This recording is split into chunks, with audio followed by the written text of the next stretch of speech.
and it is bigger than we think, because when you read in the book of Judges that God told Gideon about his identity, because when God approached Gideon and he told you that you are a mighty warrior, and because Gideon was so bothered about what was going on, that they were suffering, and he was wondering, where is God, that the God that we have been told about, where are we suffering like this? And he was just tired of the problems that he was seeing around him. And sometimes that's what God wants in us, so that he can use us to solve the problems, because God solves problems through people. The devil uses people to bring problems, and God uses people to solve problems. So when God sees sometimes that we have that heart, we have the heart, we are crying because of families, we are crying because of money, because of whatever issue, maybe the widows or whatever it is that God has given you to do, maybe a leader, people wants a good leader in a country maybe,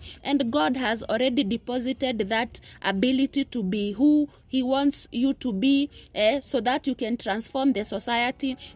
So sometimes we do not discover ourselves, we do not yet know ourselves because of our background and all what we have gone through. But sometimes God uses our pain to mold us and to make us to be better people, so that we can be able to accomplish our purpose. So when you read in the book of Judges chapter 6, Gideon, God approached Gideon and he told him that I am going to use you to save the Israelites, that to save them from the hand of Midian. And Gideon considered himself to be the weakest.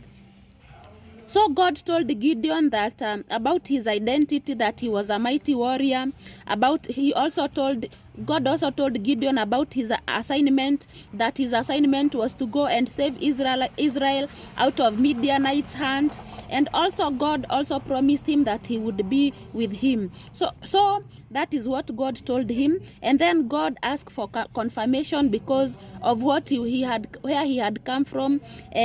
So Gideon asked for confirmation because he was afraid and needed assurance, not because God was unclear. So reasons for his fear was because his background didn't match the assignment, because he considered himself to be the weakest and from the weakest clan. So when God told him that you are a mighty warrior and I'm going to use you to deliver the Israelites out of the Midianite hand, he considered himself that he was weak, and that is why he was afraid. And also another reason why he was afraid is because Israel was in trauma because of the experiences that they had gone through for 7 years. But God understood it and he expected it, and he answered him, because